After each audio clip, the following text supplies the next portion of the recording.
Hi. Harry. No, then you're right. Yeah, good to Yeah, you. not bad yourself. Yeah, good. Cheers. Sorry about the shifting of time and all that. Oh, no drama, man, no drama. Is what it All is. good. All What good. about you guys? Down in London at the minute. So, yeah, I live down here. Justin lives up in Manchester, hence having the club up in Manc. But, yeah, he's down for work. So we're together. And you're in Okay. is that right? Say that again, sorry. Scunthorpe, is that right? Is it Scunthorpe you're in? No, I'm in Elmston. Urmston. I have no idea Just, what that is. I'm not going to lie. it's Greater Manchester, so That's what I was going to say. yeah. Okay. Nice. So I'll be able to go to I check don't know out where I got United. or something. Scunthorpe from. I mean, I'm originally from Hull, which isn't far from Scunthorpe, but yeah, I heard the accent. Yeah. Just say that. yeah. I mean, impressive looking room there with the records and stuff. Oh, thanks. Yeah, it's my sort of studio type affair. So I make music in here, and half the record collection lives in here, and other bits and pieces is more a bit behind me and stuff like that. We've got shelves and bits and pieces. Yes. Yeah, I've been collecting for a long, long time, but it's good. I enjoy it. Yeah. And I mean, I guess to get context and everything, so you we got in touch with each other on Instagram via Club Fridge, you calling it, and basically you're starting a night next month in Manchester, like an indie night, is that right? Yeah. That's the one. Yeah, Club Bridge, Manchester, July 25th. At the So yeah, Star and Garter. The famous, world famous. infamous Star and Garter. If those walls could talk. Yeah, I definitely had at least one night out there. Nice. Go down to Smile and that sort of stuff. Or I've only been in Manchester a few years and I've got like a kid and stuff now, so it's a bit different. But I remember like a night, it must be like not far off 20 years ago. I imagine We ended up in there. I remember like, yeah, dancing to like the likes of Joy Division, etc. But I mean, what's been the build up to this? Have you run nights for a while? Like, how does it work? No, it's the output of a random conversation. I was driving up to pick up some records randomly from somewhere and was talking to Justin about the fact that, it used to be the case that pretty much every town you went to and wherever you went out, there was always going to be an indie night on a Friday or something, so you could go to an indie disco. And that seems to be happening a lot less these days. So, yeah, I thought that it would be good if we could set something up that would sort of fill that gap. So, yeah, that's really how it came about, and that was only 6 weeks ago, something like that. Something like that. It's happened pretty quickly. So yeah, we're moving swift, but the thing is, we wanted it to be a sort of slightly more, without wanting to sound like too much of a wanker, but like a slightly more curated thing. When we were first sort of going to clubs and indie discos and seeing bands and shit like that, then it wasn't so much a case of just big chart hits and that sort of stuff. So when you do find places these days, it tends to be 90% Oasis and Killers and Mr. Brightside and all that kind of stuff. And I mean, there's a place for it, totally into it, but as you can see, we've got quite a collection of records and most of it isn't that sort of stuff. So we wanted to have something that was a little bit more niche, that sort of played to the kind of experiences that we had when we were doing it the first time round and sort of relive that. So yeah, that's sort of how we've ended up being what we're being, Club Fridge. And no Spotify and kind of lazy DJ business and no requests as a result, because obviously we've only got the vinyl that we've got. Exactly. I mean, you might get lucky, but we've been quite specific on the flyers. No requests. So yeah, it just makes life that bit easier. I think it's a bit cooler to just sort of. We both know a fair bit about music, and now I've set myself up to sound like a complete because now we're going to start talking about stuff, and I'm not going to understand anything. Questions, but we sort of feel like we should be able to put together 5 hours of tunes without needing too much help from other people. So yeah, I think it's going to be good. So yeah, definitely. When I was looking at the poster and Smoke stuff on this. Is this okay? Yeah, go for it. Yeah. Perfect. Now, one, I mean, we'll get into the list of songs you picked, but when I saw you pick Neil's Children, I was like, oh yeah, it's definitely more of an interesting vibe to like kind of the mainstream indie night. And the fact it's all vinyl as well is pretty cool. Yeah. I'd like to think that there probably isn't any other indie clubs out there, certainly indie clubs, but yeah, that are doing vinyl only in this day and age. Yeah, I think we're probably making a rod for our own back there. But as you say, it's about that sort of thing of an indie night that Justin or I would want to go to rather than just your sort of generic, I said before, just sort of the big hits stuff. You know, we lived through all of that sort of stuff and enjoyed it a great deal. So I'd rather hear Neil's Children than Mr. Brightside 3 times over. I've got a real thing against Mr. Brightside. Dude, I honestly think it's the sort of the totemic of everything that is wrong with an indie club. Don't get me wrong, I like the Killers' first album, and what's her name? Jenny Was a Friend of Mine was a great tune and all the rest of it. But yeah, I feel that there's a gap in the market whenever I've gone out to these sorts of places. Like, yeah, it's great, the big Blur hits and some Oasis tunes and that sort of stuff. But yeah, we want something a bit more interesting, frankly. And that's where the kind of list of bands that was on there came from, realistically. No, I completely agree, to be fair. I think that's the right word, isn't it? Interesting. So you'd have to slag off for the records. It's just like, I mean, we like doing that as well, don't we?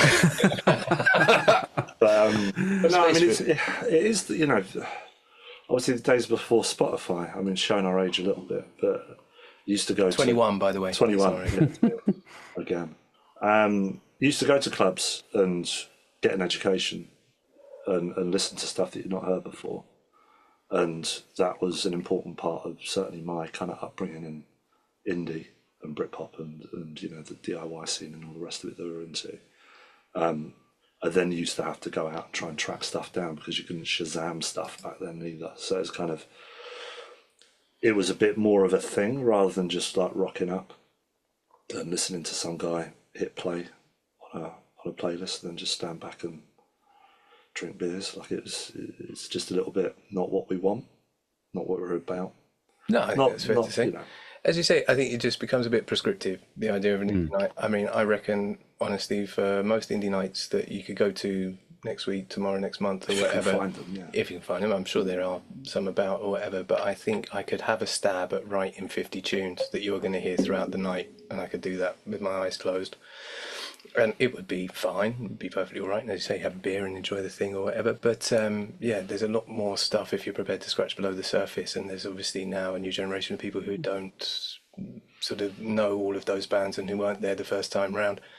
I think it could also be interesting for them. So yeah, I think it's a needed thing that we are providing, for want of a better word. yeah. Okay, so let's get into the songs then. First song, never, like, I have to say, like, half these bands and songs I've never heard before, so it was interesting for me. There you go. We're in the right kind of space then. That's good.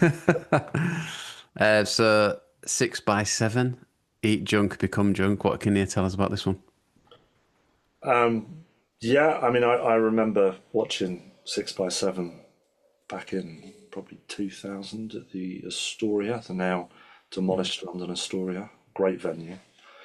And hearing this kind of blew my mind a little bit because it wasn't like anything else that they had put out before, and they'd been around a little while. And it was just, yeah, it was kind of edgy without wanting it to sound too wanky in relation to kind of what else was around at the time, and kind of pretty kind of visceral, I think, for want of a better way of describing it, you know. Yeah, I think they were a great band for that. I mean, you sort of have to look at where they sit in time and all that sort of thing. So they were coming off the back of that kind of initial Britpop wave where everything was sort of starting to get a bit shinier and a bit more polished and a little bit more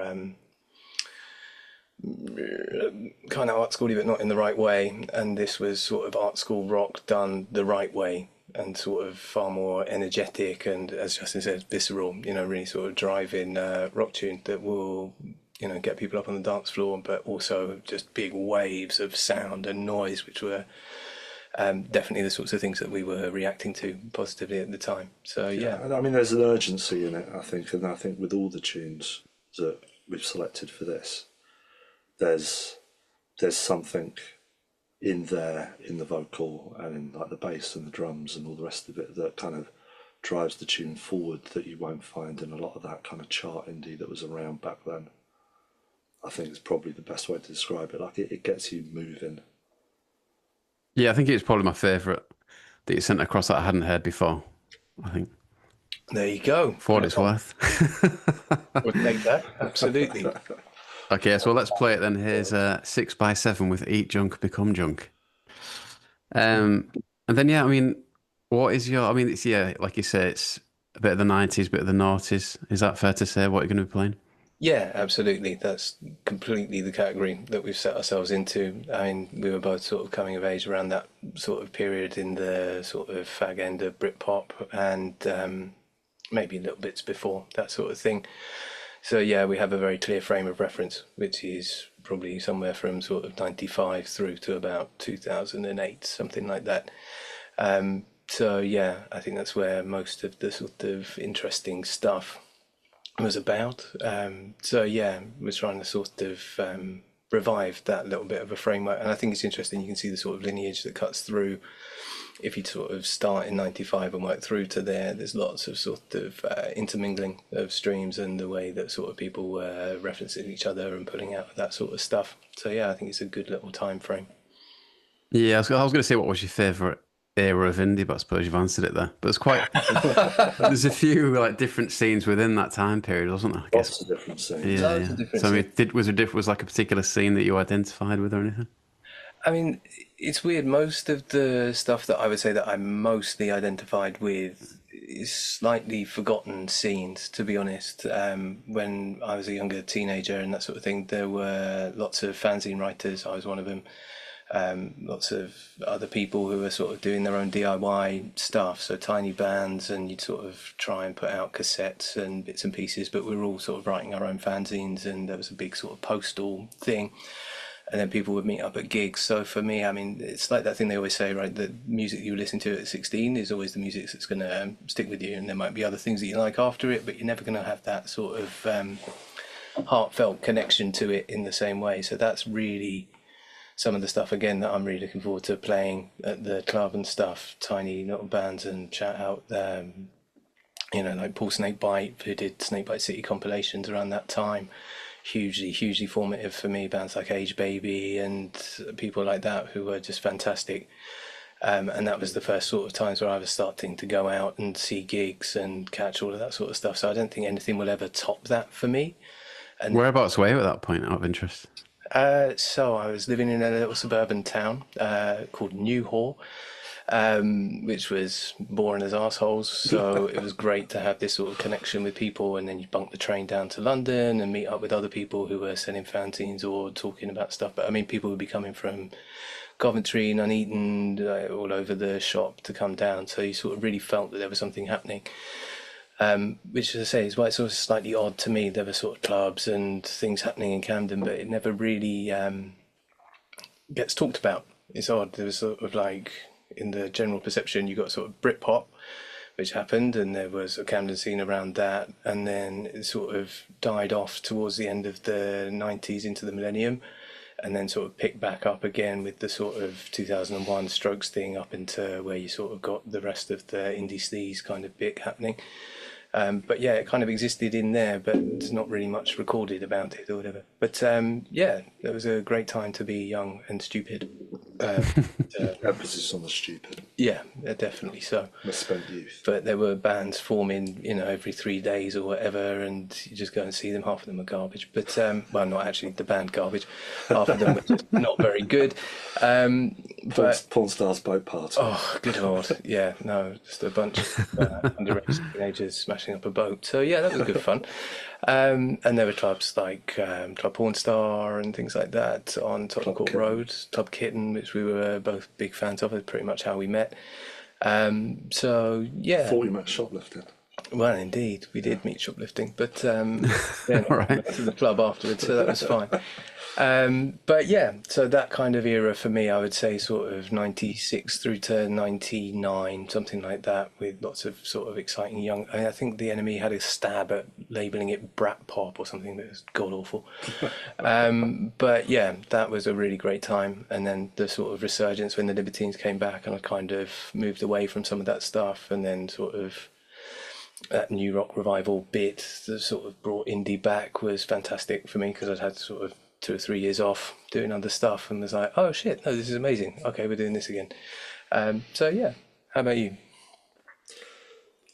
Yeah, I mean, I grew up in the suburbs of London, so it was very easy for me to kind of get about. And I think my entry point to it was jumping onto the one office computer that existed, and during my lunch break, logging onto NME chat and just chatting to random people. And I mean, it sounds a bit dodgy now, but it was kind of, you just meet people on the internet and then arrange to meet them in Camden at a certain point on a Friday night because you share a kind of similar interest in like random weird indie, and then go into the kind of great and the good of the kind of backrooms of pubs like the Camden Falcon, another venue that was great. Yeah, R.I.P. I think all of them are now, even the Bull and Gate. Really? Yeah, the Bull and Gate's still there, but it's not the same as it used to be. But places like that, and it was exciting. I had a bit of a sheltered upbringing, I guess is probably the best way to describe it. And then this gave me the kind of release into being a bit kind of, how do I describe it? Kind of looser in my appearance, kind of that whole... Justin grew up in a leper colony. So it was very hard for him as a child. Very difficult, yeah. Both my parents are lepers. But no, it was just that kind of expressiveness of that scene that we fell into, that, it was all very kind of outlandish, and kind of people were really kind of making an effort to kind of peacock. And that for me was like eye-opening and kind of life-changing, and kind of the bands like modelled that. It was almost like no rules. And it was, bands forming every 3 minutes.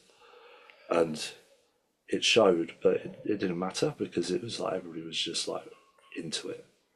And I think it felt special and it felt kind of unique to what we were doing. And I'm sure it happened up and down the country, and kind of in Manchester obviously had a big scene, maybe slightly different at the time with Manchester and all that jazz, but it just felt like you were part of something, which then when indie became a little bit more mainstream, it kind of lost a little bit of that kind of uniqueness about it, that kind of everybody was listening to the Strokes. And it's like, great, but no sense of belonging in that, is there? So, yeah. Right on. Getting teary. Oh, bless you, mate. Bygone age. All right, well, let's play your next song then. Neil's Children, obviously, had him on the pod. Bit of a cult song. I Hate Models. Was this your favourite song by the band? Yeah, it was definitely the one that resonated with me the most when it came out. I thought the cover art was fantastic. I've got that somewhere here. But yeah, you've got a bunch of lads sat in a basement, dark and moody, and I was like, yeah, that definitely seems like a thing.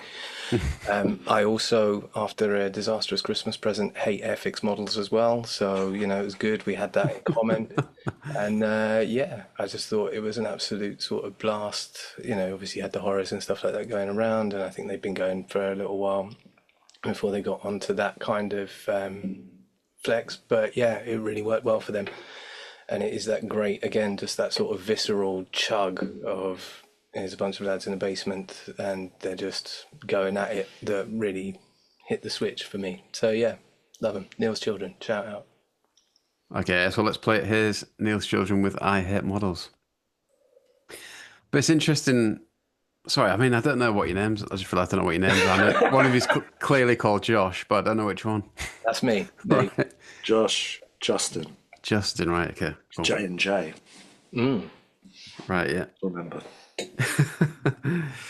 But it's interesting, Justin. He's saying, because on the pod we talk about where things became a bit weird with like indie landfill, maybe from like the middle to the end of the noughties. But you saying you became a bit disillusioned as soon as the Strokes came in, kind of thing. I wouldn't say disillusioned. I think it was that as that was coming in, I think our scene that we were attached to was fading away, and it's always that kind of sense of loss that, as you get older, unfortunately, obviously still 21, but it's that kind of, you start to be in that point in your life where you remember the good old days, and that's always kind of difficult to reconcile, I guess. And, maybe this is a bit of a midlife crisis. I don't want to say that too loudly in terms of kind of going back there. But it is, it's kind of that thing where you want to be part of something that feels special, and kind of the more mainstream anything gets, and there's obviously, scenes always get hijacked by mainstream kind of, stuff, and it always loses its edge, and it loses its kind of ability to connect with people that need it the most. And I think I kind of fell into that, and I think a lot of the people that I hung out with, they were all desperate to find a clan or a tribe or whatever, and it really did feel like we were part of like an untouchable group that we kind of ruled the roost. That Camden was ours, before Amy Winehouse. Amy Winehouse was a hanger-on.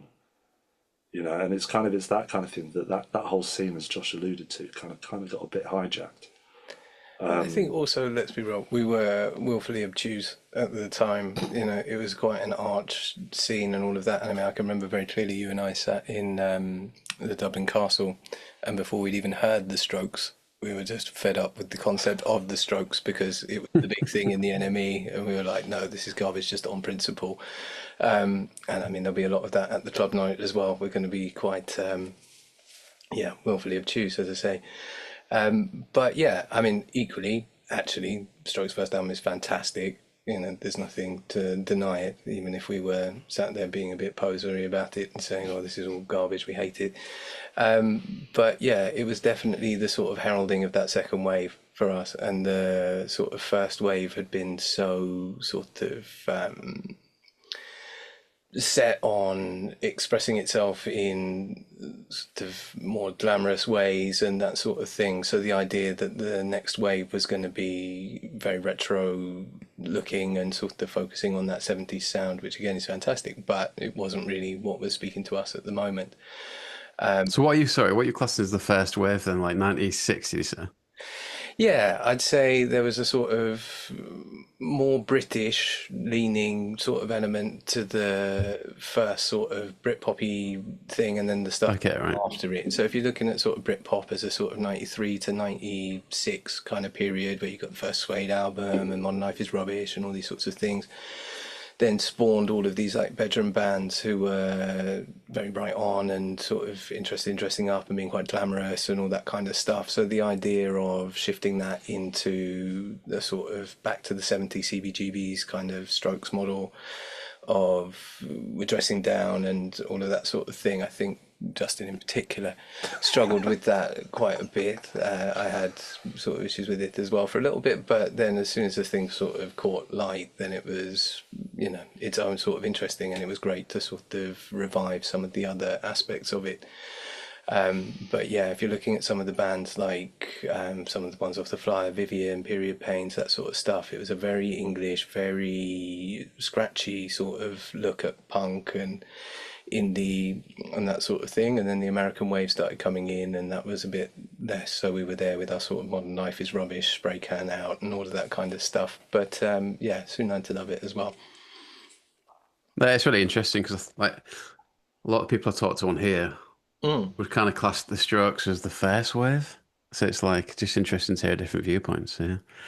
Yeah, I mean, there's always ways, right? So, I mean, you have punk first of all, and then into the post-punk stuff, which was super interesting because, again, it was rejection of rock and roll. And you get Johnny Marr saying, the whole point of his guitar playing in the Smiths was that he didn't want to play anything that was rock and roll. Anything that was considered 50s, 60s, 70s was no good. It had to be influenced by something else, right? And that creates its own wave of indie. So then you've got that kind of 80s indie thing where you've got the Smiths, and then you've got your C86 bands who then become Primal Scream and whatever, and your Sarah Records stuff and all of that kind of thing. That moves on into the 90s with Manchester. He comes on the scene and everyone starts sort of going in different directions. Primal Scream on C86 cassette from the NME doing Velocity Girl is nothing like Primal Scream in Loaded, and that's 5 years later, 4 years probably. So there was that sort of wave, and then the Britpop stuff came in 92, and that sort of had its own little wave. And as I say, there's like a weird lull between sort of 97 to 99 where there was stuff happening. So that was another wave, and then 2001, as you say, could be viewed as year zero for a lot of people, and it makes sense that they would see it that way. But yeah, there's been a long lineage of different waves and things that all sort of feed into what was happening there. You know, you look at, say, Neil's Children compared to the Strokes, for example. They were in the same scene. There's a lot of sort of crossover with the stuff that was happening, but I would say Neil's Children were picking up more from the sort of 60s psych rock kind of stuff.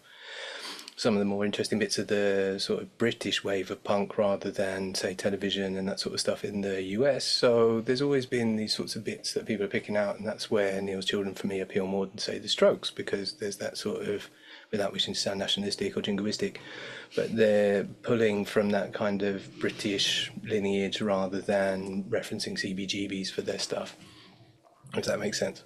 Yeah. No, it's interesting. I know what you mean. I concur. Yes, sorry, random monologue. Okay, go on to the next song then. A band that's been talked a lot about on here. Kind of a cult favourite, if you like. 80s Matchbox. Celebrate Your Mother. Why this band? Why this song? Again, I mean, the song's a banger. Yeah, always helps. Yeah, Yeah. it's a great song. Yeah, I mean, I had the pleasure or misfortune, pleasure of spending some time with them back in the day. I was doing some merch / roadieing for a band, and they were one of the supports. And just they were just a good group of lads, and it was kind of, it's nice to see people that kind of are just very good at what they do get some kind of minor success like they did, and like it's just a bloody good song.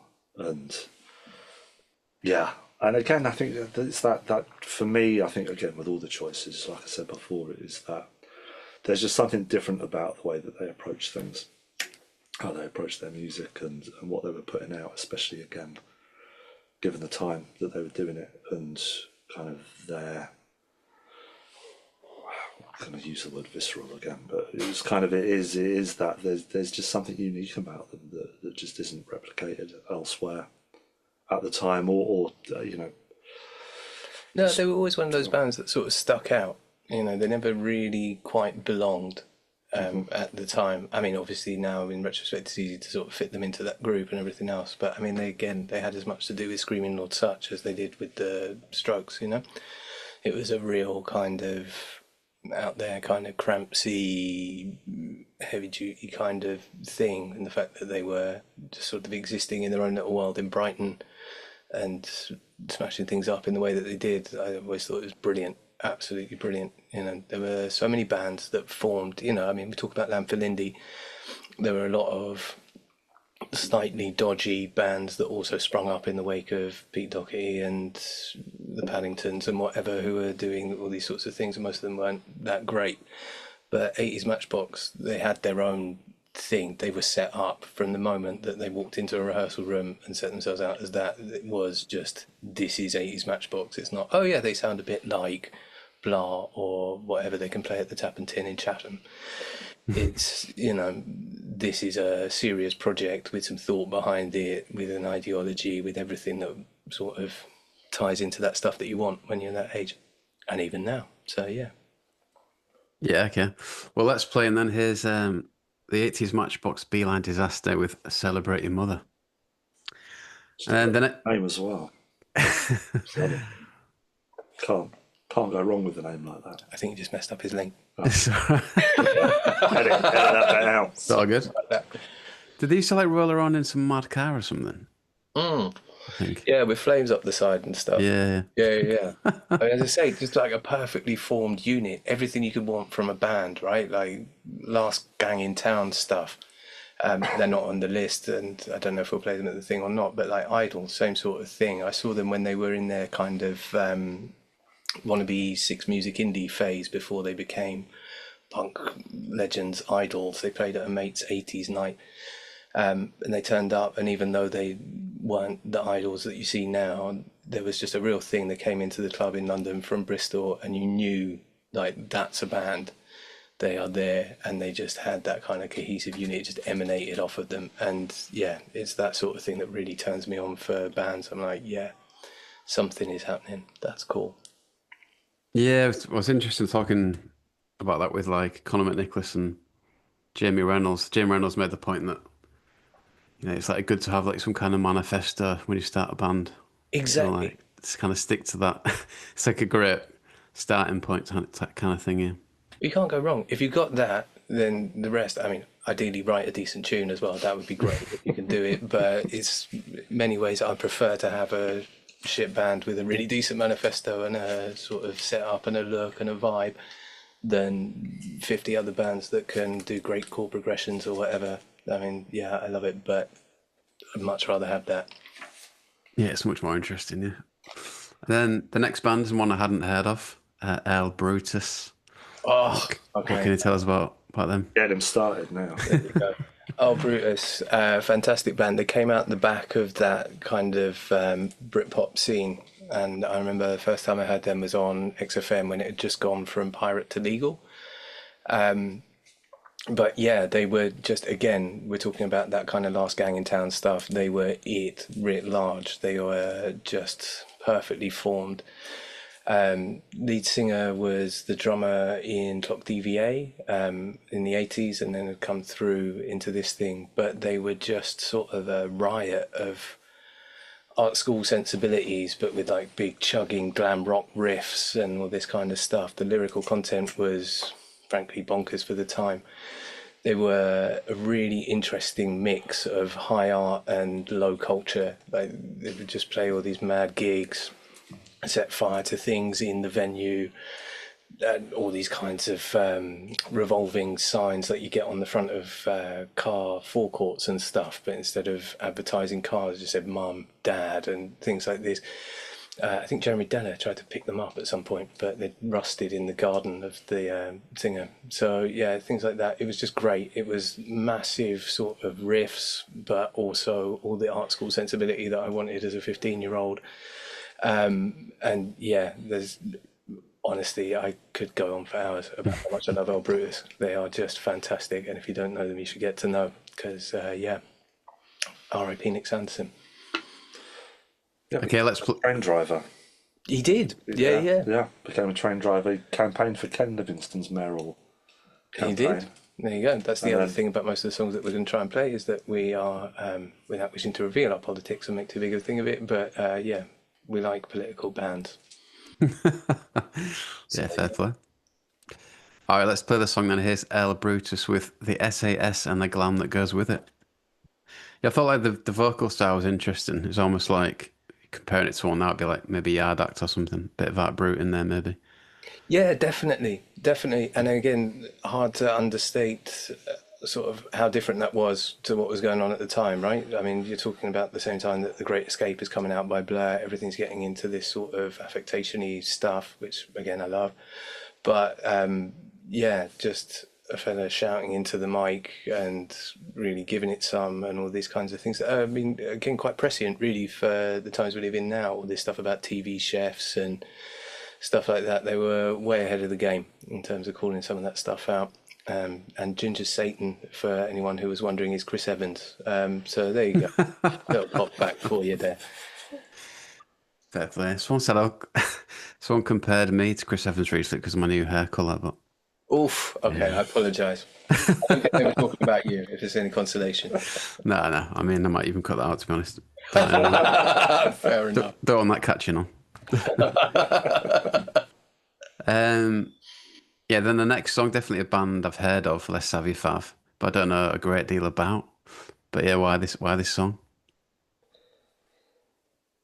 I mean, this is going to sound really rudimentary to me again. I think it's just a song that never fails to get me up and about. Like, I'm doing the cooking, and then this song comes on, and I burn my dinner. I'm too busy. I'm too busy running around the kitchen like a mad. Raging in the plague age. Yeah, well, this is it, literally. Yeah, if you've tasted my cooking, that makes more sense. But yeah, like it is. I mean, I'm a bassist for my sins. Don't hold it against me. And again, one of the things that really kind of grabs me with tunes generally is just that underlying like Pulsating bass. Yeah. Yeah. So it's And again, it's very different to, if you listen to their stuff that they're still putting out. Like, yeah, this was definitely the right age for them. They had a Plague great age. EP called Rome Written Upside Down, I think it was. But yeah, this, like, the first time I heard it, I was at uni and I was like, what the fuck is this? Frankly, like, it's a little bit more sparse than Raging in the Plague Age, but you've just got this sort of random psychedelic storytelling, screaming stuff over the top. I think big influence around bands like At the Drive-In and that sort of stuff. It was that kind of era for US vocals and things. But yeah, really, really powerful stuff. Okay, so let's play it then. Here's Let's Have You Fav with Rage in the Plague Age. Rage. Did I say that right? Say.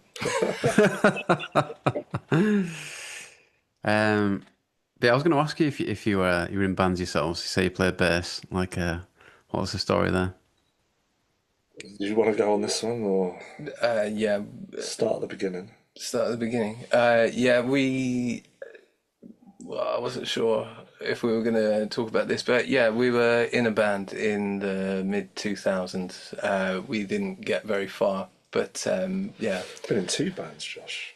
Well, we have actually, that's true. We were in a noise band called June 18 when we were much younger. We weren't finding much evidence of that, but Probably for the best. yeah, we were also in a quote unquote indie sleaze band called The Humanity. We had a single called Bass Linear. But yeah, didn't do much at the time, but it was good fun fucking about and running around like idiots trying to make music. So yeah, there you go. We were in a band. The big reveal. If you want to do another episode on us, then yeah, let us know. We'll work it out. Yeah. Can you hear the songs anyway? Yeah, the Bass Linear track is on Spotify. So yeah, there you go. We sold out in Japan. Did we? All right. Yeah. All 2 singles. There you go. Yeah. So yeah, Yeah. fantastic. I think I've probably got a few copies back there if you want one. But yeah, yeah. No, it was a good time. I enjoyed it. It was. I think the first band that we were in was going back to what we were saying before about bands forming in 3 minutes. It was that kind of thing. Just very noisy. We played 2 gigs at the Bull and Gate, which were spectacular. I don't know about spectacular. The second one in particular was bloody awful, but we were dressed up in monks' Spectacularly. habits with hoods and shit like that, and we were just making digital noise terror stuff. So yeah, that was good. But yeah, probably more of interest to people who might be listening to the podcast is The Humanity. But yeah, we didn't have a drummer, which I think probably in retrospect was a miss, but there we Ahead go. of our time. Yeah, true that. But Wait, have a drum machine? I used to program all the drums and the synths. I found a laptop on a train that belonged to I don't know if I should be confessing to this because they'll arrest me. But yeah, I found it and then hacked all the security off it and then installed Fruity Loops and was like, yeah, fuck it, that'll do. Let's form a band. So then I got Justin in and yeah, played quite a few gigs. We got a single out on a label called Happy Release. So that sort of ticked off my teenage dream of get a 7-inch single out there into the world. And I don't know, I think bits of it hold up. But yeah. We're not going to be playing it at the club night. Are we not? No, I think you're right. So. See what you're saying at 3 a.m. Yeah. Yeah, true. That's a good point. No, it's interesting because I've had. Do you remember Black Wire? Yes. Like, had them on a few times, and like they talk about they had a drum machine and said it just like freed them up in terms of they could just get on the train and like go to gigs, or whatever. It definitely makes things a bit easier. Equally, we had a single launch gig where we were on stage and we got halfway through one song and then the laptop reset itself. So we were stood there on stage. Next thing you hear is do do do do as the laptop reboots itself. Oh, we all just stood there looking at dickheads. So yeah, there was another band who came up to us afterwards and they were like, "Oh yeah, you need a drummer." I looked at him and I was like, yeah, you need a better tailor, because he was wearing some awful suits. So, yeah, it was fun. They were happy times. Happy times. I mean, they said they got a fair amount of abuse for it as well, to be fair. Just like people would happily tell them that they weren't a proper band because they didn't have a drummer, kind of thing. Which is just utter fucking bullshit. I don't understand. I mean, I always liked, and I mean, in that sort of fallow period I was talking about earlier in the sort of 90s and whatever, I got fully into dance music. And I mean, I've been into dance music before I got into indie and that sort of stuff. I don't understand this kind of reticence that people have around the idea of you have to have a drummer to be a fucking band. I mean, piss off. It's ridiculous. All the sort of interesting stuff that was coming out in the early 80s and then the 90s, again, there was another wave of it. You don't need a fucking drummer. I mean, if you've got a great drummer, great. I'm really happy for you. But, like, why limit yourself in that way and say, okay, it's only proper music if you've got a drummer? I've known quite a few drummers and most of them are dickheads. Start him off again. Sorry. But, yeah, I just think, nah, proper music, inverted commas and all of that stuff, I just don't get it. Why limit yourself? Why would you say I can only listen to music that has drums in it, for God's sake? It's ridiculous. Yeah, it's just like an easy way of putting someone down as well, and it's like, if like, I don't know, really, kind of very British attitude.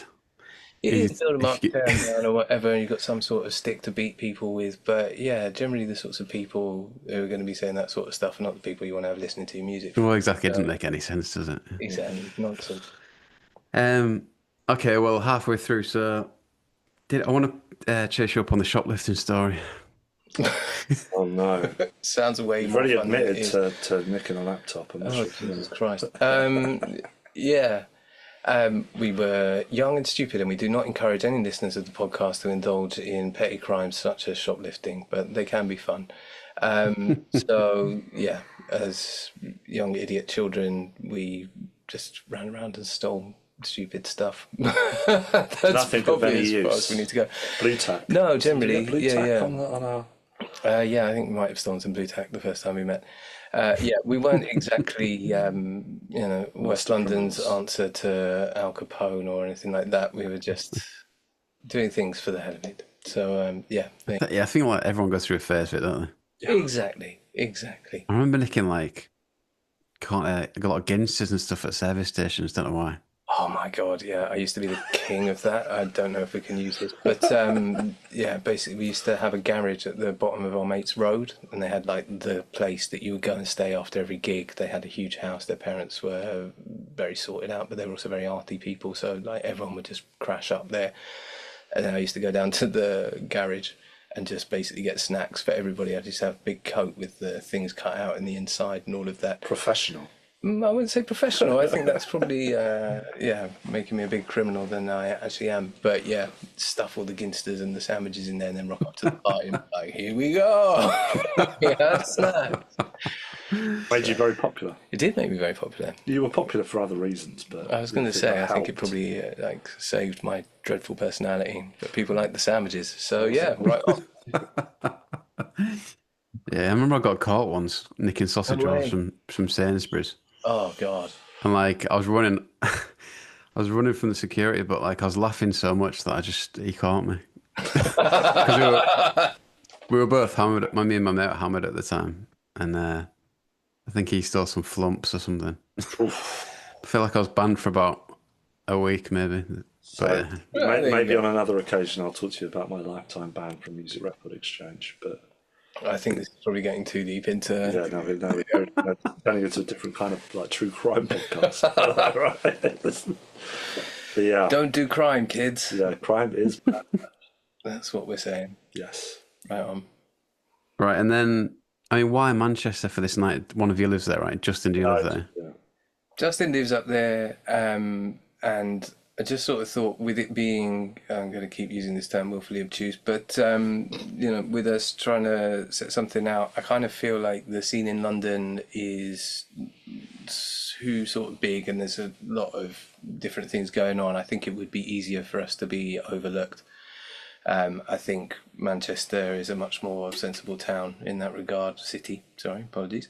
So I think, it's the right sort of place for something like this. We're not looking to become the next, super club. We're not going to be Cream or anything like that.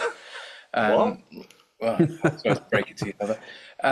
But yeah, basically, I feel like it's the sort of place where the crowd is going to be receptive to this sort of thing, and I think we can make something happen here that isn't obsessed with being the next thing on the, fashion magazine hit list or whatever. We've got all kinds of stuff happening down here, and I think it would be easy to be drowned out. So yeah, that was my kind of thinking behind it. Justin? I mean, again, in terms of iconic venues, like a lot of them Yeah, in true London that. don't exist anymore, and we would have loved to have played at the Star and Garter is the only place that we is the only wanted to place we play. want to play. Yes, To yes. be clear. But it is. I mean, Manchester's got a lot of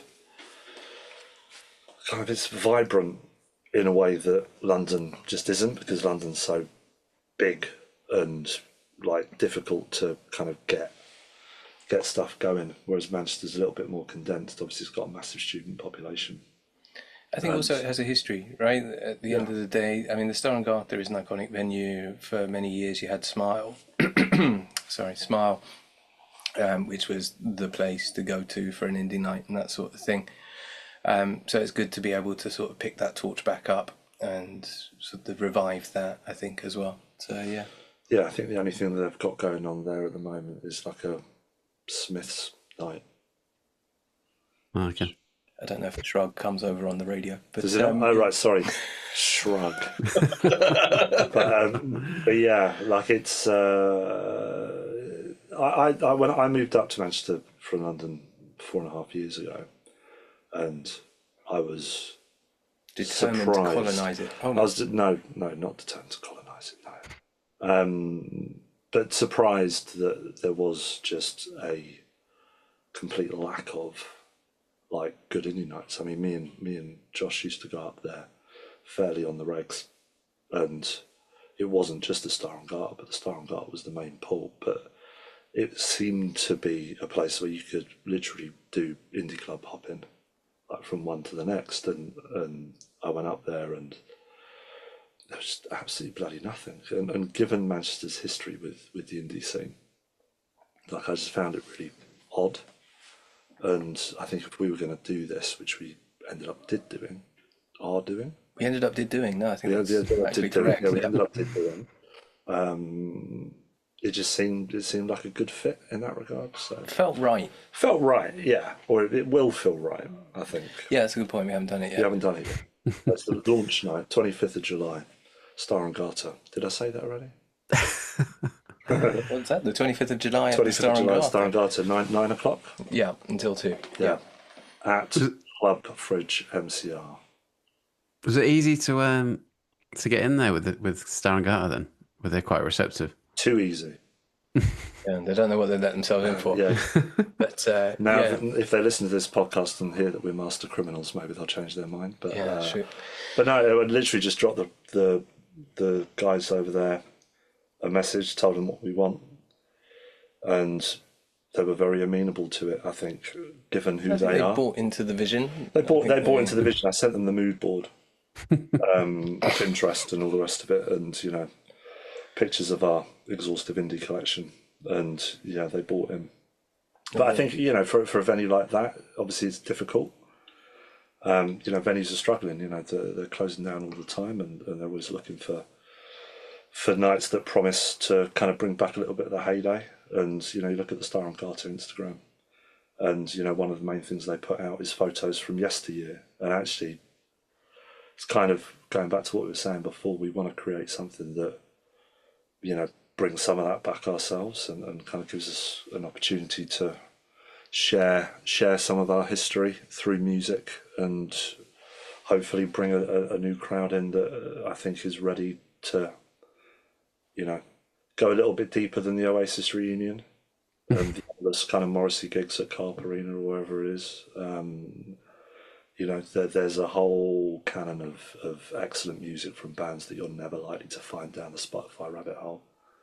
And, a lot of the stuff that we're playing probably isn't even on Spotify, to be fair. So it's kind of, how else are you supposed to find it? And this should give people a good opportunity to kind of just hear and primarily dance to stuff that, you wouldn't hear normally on Six Music or wherever.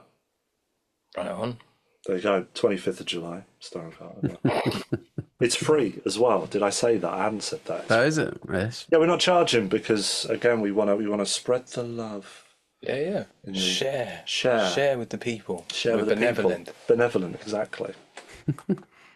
Okay, well, let's crack back into the songs then. And the next one, a staple song of any good indie night back in the day. Absolute tune from Claw, Love and Pain. Good memories of this one back in the day.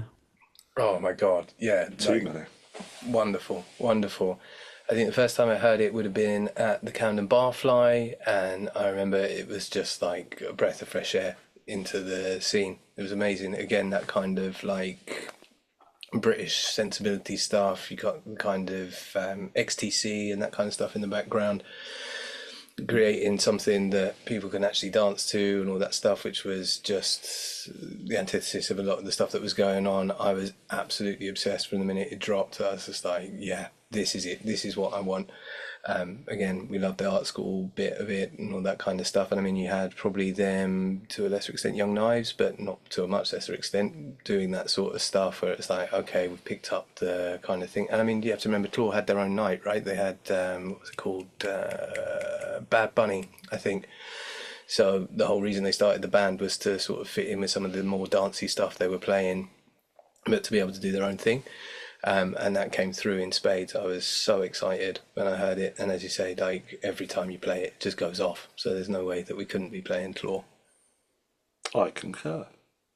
Okay, well, let's play it then. Here it is with Love and Pain, Claw. Yeah, I'd be interested to get them on because I don't know what happened. I think they ended up forming another band at some point. Yeah, they split fairly Musical differences, swiftly. wasn't it? I mean, they were only a viable thing. I thought they were going to be absolutely huge. I remember some guy telling me about them, and I was like, oh, okay, get into that or whatever. But I thought they would go sort of throughout. But yeah, I think they were only really active for about a year, 18 months, something like that. And then, no. Better to burn I mean, out than fade away. well, exactly. You write one great fucking album, brilliant. It's more than most people have ever written. So That's yeah, what the Manics why not? wanted to do, and look what happened to them. Well, indeed, fucked it. Yeah. But yeah, there you go. Claw, true to the philosophy, right on. It's funny that you mentioned Young Knives because I was reading the Cool list recently and House Lords was in there and the main bulk of his interviews just absolutely hammering Manic Street Preachers. Well, there you go. We have enacted that in live format for you. But yeah, I mean, yeah, no, I'm not going to talk about Manic's fandom, but yeah, they were a great band in many ways, but by that point they'd really fallen off, has to be said. So yeah, I would have much rather been listening to Young Knives than Manics at that point. At that point, yeah. So And then It's the, still ne- the next song, Day by Day by Seraphim and Ben Fox Smith. Another song I've not heard. But well, yeah, what can you tell us about that? Maybe slightly more Kerrang I put in my notes. I don't know. I think that's a really good shout. Yeah, absolutely. Definitely more Kerrang than NME. There was a band before them called Stony Sleep that Ben was also in. They played a lot at Club Kitten, and they were sort of part of that slightly more kind of glam / grunge influenced stuff that we were listening to in the later 90s, that sort of thing. Well, we're checking out the first album in particular. The second album by Stony Sleep's also quite decent. But yeah, then Seraphim came out of the ashes of that group. And again, as you say, they were a bit more kind of rock Kerrang focused, but still kind of around that Camden scene, that sort of stuff. So they were playing Bull and Gate and those sorts of things. They got big tunes at the end of the day. They're big fuck off riffs and speedy, and I think you can kind of get down to them on the dance floor, really. I think that was the main reason we picked this one out. Ben was an interesting bloke, fairly solid guy. I went round to his house once and used the bathroom and then came out, and his girlfriend of the time then started shouting at him about who'd done the stinky shit and all of this. And very decently, I must call him out for this, he took full responsibility, even though it was nothing to do with him. And for that, if nothing else, this is Ben Fox Smith's Seraphim with Day by Day. He's going to really appreciate that if he ever hears What a this. guy. And then they ran off to a nature reserve with an injured squirrel after that and took that to be cared for. So yeah, if he's not a great guy, who knows who is. Ben Fox Smith, big vegan, big animal rights guy. So Yeah. gotta love him. Absolutely. And then I bumped into him at a club several years later, and I sat talking with him for about 20 minutes. And then he was like, I get the feeling I'm supposed to know who you are, but I don't. I was like, thanks, Ben. Appreciate it. So for that reason, you're off the list now. But there we go. No, Seraphim, Day by Day. Yes. And then the next one, The Organ Brother. Mm. Yeah, why this particular song? So Organ were a fantastic band. Again, another one album wonder, but what a fucking album, frankly. Brother is the standout track for me, and again, going back to Justin's thing about love of bass lines or whatever, it's got the right sort of bass line to move a dance floor, but it's so sort of dark and moody, and again was sort of inhabiting the same scene but branching out into different directions. I love that shit where stuff just starts kind of taking bits from other things and then branching out into different waves. So, I mean, clearly they were listening to The Cure and they were listening to other bits and pieces, but they were taking some of the other sound that was going on at the time. Canadians, and yeah, just something probably about living in Canada and that kind of colder environment or whatever, but it's just such a beautiful song. There's a line in it, this is the part of the song where I admit I could be wrong. Just always really resonated with me. But again, dance floor hits, that's what we're really about at Club Fridge Manchester on the 25th of July. Starring Carter, 9 p.m. Manchester. So yeah, I think they're an underrated band, and I don't think they get the love they deserve for doing what they were doing at that particular time and having both that sort of cold edge but also a dance floor sensibility. So yeah, love this tune. I concur. Okay, so let's play them. Here's The Organ with Brother. And then the next one, I've heard this. I think someone else might have picked it. It might have even been John from Neil's Children on his radio show. But Clinic, Walking with Thee. What can you tell us about this one? I mean, they're just a bloody great band. And again, I remember seeing them more than a few times back in the day. And they just presented, again, something like unique, like not anything you'd seen before. Even like, the stage get up, dressing like dentists, the clinical masks, ahead of their time in terms of COVID. Yeah.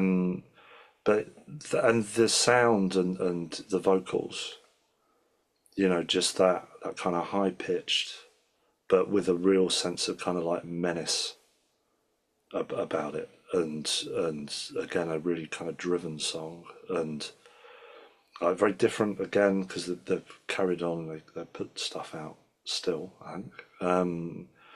But they had a really kind of moment in the sun, I think, where NME got really behind them. And I think for me, again, it was just about that, the difference that they presented, that they weren't trying to be like other bands, they weren't copying anything else, they were just their own unique thing. They had a manifesto, they had a way that they wanted to do it, and they stuck to it. And they were kind of a bit of a Marmite band, I think, for a lot of people. But this track, in terms of like, it's probably, for me, and this may be slightly unkind to them, but this is like their last best tune, and it's a bloody big tune. It is. As you say, I think there is a sort of overarching theme throughout the whole playlist, right? Which is outside of bands with something either to say or just by virtue of the fact that they were so weirdly outside of the scene that they were in, that it's worth having them in there. So yeah, I mean, Clinic were fantastic. From the first single, I think it was, IPC Sub-Editors Dictate Our Youth, so they were baiting the NME into reviewing them and all that sort of stuff. But the first time I heard it on the evening session, I think it probably was, I was just like, this is bonkers. This is like nothing I've heard that's going on at the moment. And as you say, the whole kind of aesthetic, they wore surgical masks and all this kind of get up and everything else. But that first run of EPs, I think the first 3 or 4, three EPs, wasn't it? First 3 album, EPs, yeah. It was just nuts, absolutely nuts. This one comes off a slightly later album, but it's still great. There's actually a really good video if you want to go on YouTube. I don't know if I'm allowed to promote websites such as YouTube, but they played on Letterman, so just utterly fucking bizarre why they would be on Letterman. I have no idea. But you sort of see them go through the tune, and then the audience at the end are just like, okay, yeah, cool, I think. They're just super fucking confused. So yeah, worth checking it out. But yeah, Clinic, Walking with Thee. Excellent. Yeah, I realised it wasn't John that picked it. It was Jeff Catani, who was a guitar on backline tech from back in the day. There you go, man of tape. Clearly. Hopefully we'll see you on 25th of July at the Club Star Fridge in Garden. Manchester. You can cut that side. He lives in Barcelona, so he might struggle, but Okay, yeah, no, I think he's fine. probably going to struggle. Well, He's got enough time. He's got enough time to book a. yeah, you never know. That's true. That's true.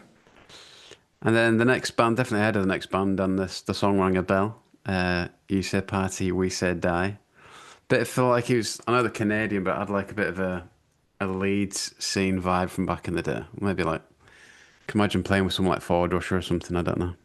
Yeah, absolutely. Would totally fit into that space. I mean, as you say, Canadian again, like the organ, I realised after I picked those two, and I was like, oh, maybe I have a thing for Canadian bands. But yeah, another one that just when it hit was like, this doesn't really sound like anyone else. I mean, apart from, as you now pointed out, Forward Russia. But like, so kinetic, so frenetic, so sort of out there and just insistent. And again, great for the dance floor, right? Big kick drum and a bass line and just hitting the thing. Political lyrics, so what's not to love on that front? Yeah, a lot of these tunes are the sorts of ones where when you heard it for the first time in a club or on the radio, you're like, the fuck is that? That's the kind of stuff that we want to do, particularly as, you know, there might be people who haven't heard these tunes who are coming to the club for the first time or whatever. The idea that you could just fucking mainline loads of that into people seems like a great way to spend your evening. But yeah, you say party, we say die. I mean, great band name, use of exclamation marks, the whole thing, package done. I was like, yeah, sign me up. This is a bit of me. I'm into it. I had it put on a mix CD by an ex-girlfriend, and I'd not heard it before, and I should have married her. Really, the one that got away. I have nothing to say to that. Fair enough. On that note, then let's play the song. You say party, we say die with the gap between the rich and the poor in brackets. Don't know if that's necessary. It's an important part of it. Otherwise, it might Okay. be a song about a shop. Very true. All right, cheers, guys. That was this. How interested how you promote? Is it really easy to promote these things these days, or not really? I mean, we're finding our way through it, basically.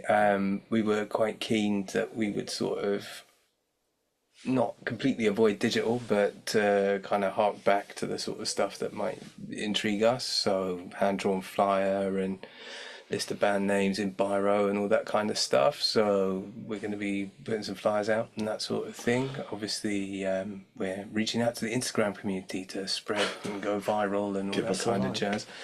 Yeah, please do like and subscribe to @ClubFridgeMCR on Instagram. That's @ClubFridgeMCR on Instagram. We could 25th of July, Stalking Pete. All right, easy. But yeah, it's interesting for us. I mean, we're kind of going into this a bit blind. It was something that we decided to do on a whim. We might end up with 3 people stood around, or we might end up filling the club and having a great time. So that's yet to be found out. But the idea is to find like-minded people and to give them something that we feel if we've been missing it, they've probably been missing it too. So yeah, that's the idea. For us as well, that conversation that we had about 6 weeks ago, we were like, we can't go anywhere that plays the kind of music that we want from back in the day, and we could just set up a club night where even if no person turns up, we still get to play the tunes we want really loud and dance around like idiots. And that, and obviously when I got in touch with Star and Garden, they kind of were amenable to it. And actually, for all those people listening out there, you can do it, and actually, it's affordable. I think the Star and Garter are 120 quid deposit. And that's more than we would probably spend on a night out between us, kind of going to an indie club we kind of don't really like. All right, the gap between the rich and the poor. Well, but yes. Also, anyone who's listening, don't go to the Star and Garter because that's ours. But go to other pubs who may also give you decent rates on having a nightclub. Yes, good point. But I mean, it's we are trying to do it as kind of true to what we used to end up doing back in the day in terms of flyering, and I'm going to be spending a lot of rainy nights outside venues, kind of from the next couple of weeks, handing out flyers, old school style, and sticking them up in places like Affleck's, and hopefully to kind of grow, a bit of a following. Organic following, exactly. And but digital is king at the moment, so we're not opposed to that idea. I think we need to kind of up our game a little bit on that front. And thank you very much for having us. Obviously, indeed, on your we appreciate it. And yeah, we really do appreciate it. And I think because we are bringing something different, hopefully people will recognise that and give us a punt, especially because it's free. So what's what have there you got to lose? lose? Exactly, Nothing. it's nothing. Exactly. So yeah, touch wood. And look, like I said, if it doesn't take off, it doesn't take off. But it doesn't mean it's for lack of trying. It's going to take off. It's going to take off. I think we need to present a slightly more positive Next message Super here. Club. Yeah, absolutely. Bigger than cream. Bigger than cream. Heard it here first. And why Club Fridge, out of interest? I mean, what's cooler than the fridge? Not much. Good point. Freezer. There is a back. Shit. Club freezer. Come to Club Freezer in Manchester. No such club exists. Fridge freezer. Yeah. Oh, God damn it. We should have spoken to you before we did this. But yeah. I think we'll go with that. Yeah. I mean, it's a bit of an in-joke between you and I, isn't it? The whole fridge thing. Another thing that works really well for radio. Good point. Basically, we were sat watching television. We were watching NTV in 1997 or something, God knows. No, it'd been a bit later, 98, 99. We were sat there and I said, oh, what hasn't come on for a long time is Nada Surf Popular. And then Nada Surf Popular came on the TV. And then the next thing was like, oh, that was so weird. What if we said a random word like, and then both looked at each other and said fridge at exactly the same time. It's something that stuck with us for the next God knows how long, probably far too long. But then we were like, well, what are you going to call the club? Fridge. Oh, yeah. A bit after the beat. But yeah. Can you edit that bit, please? Make it sound like we're conjoined twins. Indeed. Which we are, because you can't see our lower half. Connected at the knee. Indeed. No, it's this. I'd be really intrigued to see if students get on it and stuff. That's what I'm really hoping, honestly. I mean, I think it would be great for us to have a night. I mean, we have a night, so that's great. But yeah, it'd be one thing for it to be full of sort of 40-year-old, 50-year-old, Six Music blokes and all that stuff. Because you're about to put loads of people Oh, shit. Yeah, can we cut that, actually?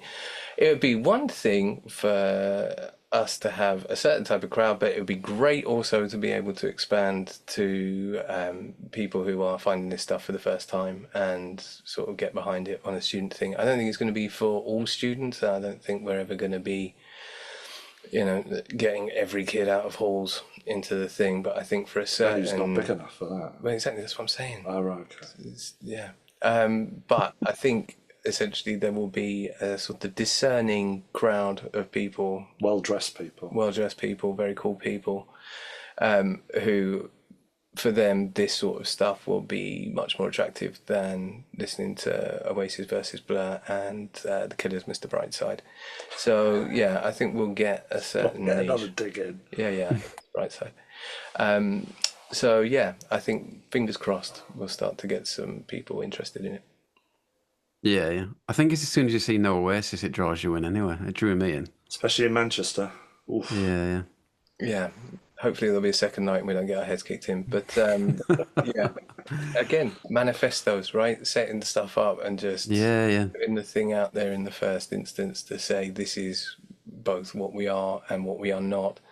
I think is the way forward. So yeah, no Oasis, no requests. You say die. Yeah. Right on. I've got to ask about your take on modern music as well. Do you think it's as healthy as it ever was in terms of bands and alternative music, or not really? Hate modern music, all drum machines, mate. Can't stand it. Garbage. No, I think whatever people say, and I mean the amount of times that I've heard about the death of rock and roll, I don't want to do the fucking Alex Turner bit. Oh, rock and roll, hey, and all that kind of shit. But I mean, where there are young and interesting people, there will be young and interesting music, and some of that has sort of veered off into dancier spheres, but there are still younger bands that are coming out and still sort of doing the more kind of traditional band stuff. So yeah, I don't think it's ever going to completely dissipate. I think there's a bit of a problem in the indie scene, and particularly over the last sort of 10 years or so, where essentially with the absence of the dole and people being able to sort of take time out of their lives and not work and have bands and do that sort of thing, that it's become the preserve of people whose parents can basically support them to go through that stuff. And I think we saw a big kind of thing of that, particularly around the sort of 2010 to 2020 kind of era, where it becomes privately educated kids are the only people who can afford to be in sort of quote unquote proper music and all that kind of stuff. Which, I mean, not that they don't have anything to say or that I completely dislike any band who's probably school educated or whatever, but I think it's a real shame that there isn't that space for working class kids to come through and create some more interesting stuff in that space. I hope in that the indie changes. space, I mean, there's obviously lots of kids doing stuff that isn't anywhere near indie. Yeah, no, absolutely, absolutely. No. I mean, there's, as I said before, kids make music and it's always fucking great, and that's where most of the really good stuff comes from. But yeah, it is a pet peeve of mine that sort of some of the bigger bands, I'm not going to start calling out names here in case anyone comes with firebombs to the club or something, but I think they'll know who I'm talking about. Mr. Brightside. Yeah, yes, those publicly school-educated Mormons from Utah. But yeah, essentially, I think that's something that narrows the voices within a particular scene, and I think that's damaging. So I think if that continues to be the case for the next 10 years, then I think you really probably will have to worry a little bit about indie. But for now, I think there's still enough going on there. So yeah, you? Yeah, Concur. I concur. There you go. And what's your go-to for new music? Where do you source it these days? That's a tricky one. I mean, as an avid record collector, I'm always on the lookout for any kind of new and interesting bits and pieces. I'm as much of a slave to Instagram as most people are these days, so you sort of find bits and pieces out from there. You get out to gigs and whatever. I mean, last sort of big scene I remember for that kind of stuff was the windmill scene in Brixton, where you had a lot of interesting bands coming out. So then you start to sort of follow other people, see what's going on with that, and also get down to the gigs and speak to people. I mean, firm believer again why we think this is a good idea to have a club night rather than just me and him sit there and listen to music and have a beer or whatever and reminisce about the old days, is that's where you get stuff. Community, right, is to have people about and they're going to be talking and telling you about the stuff that they like, the stuff that they don't like, things that are happening that you might have missed. So I think it's really important that we have club nights like this, that we have gigs, that we have venues that stay open, that all of these things occur, because that's the best way to find out about it. I will always take a recommendation from an actual friend over what some algorithm feeds me, even though sometimes it's all right. But You're my algorithm, Josh, you realise that? I am your So algorithm. I get all my new music from him. Yeah, I also don't exist. So yeah, it's good. It's like a Fight Club moment. Yeah, basically, and then cut, and I'm not on the screen. Yeah, there you go. Yeah. Listen to any radio? I try not to.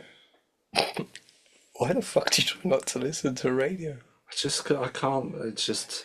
You mean like mainstream radio? Yeah, like that Okay. that kind of stuff. Like I get frustrated with the kind of. I know we're literally talking about music, and I'm doing exactly what I said I'm about to say that I dislike. But it is like I struggle with listening to people drone on about stuff that I don't really care about. Yeah, sorry about the last however long this has been going on for. But yeah, I like radio. I've got a lot of time for radio. I do a small radio show on a community station. I listen to yours, of course. No, you don't, you Yes, liar. I do. I listen to Absolute your liar. avid listener. Complete bullshit matching. But some people do listen to my radio show. Justin, what did I play last week? That was some Yeah, I really wasn't good on last reggae. week, dickhead. So basically, again, I think it's a real thing for sort of community spaces. So I play on a local community radio station, Arts Council funded, and it's something that really made me fall in love with my record collection again. You know, I've got so many records, but after a while they just become a mass of things. But having a show once a month to kind of dig through and go, shit, okay, I've forgotten I've got this and this is a great record or whatever. I think it's a really good way to find out about stuff, and a lot of the other shows that were on it, I don't know if I should shout it out here or not, but I'm going to anyway. It's a station called RTM, rtm.fm, Radio Thamesmead. My show is Diet Cola Sounds, but there's a lot of other great shows on there as well. And again, people with in-depth, for want of a better word, artisanal knowledge, sort of hunting out stuff that is genuinely really interesting. And I'm the same as everyone else. You have 6 music on in the background sometimes or whatever, but I really like people sort of sharing the things that they've accumulated over a lifetime of knowledge, right? So some guy from Brazil who's telling me about sort of rare Brazilian funk stuff or whatever is always going to win out over Lauren Laverne telling me about the latest Wet Leg single or some shit like that.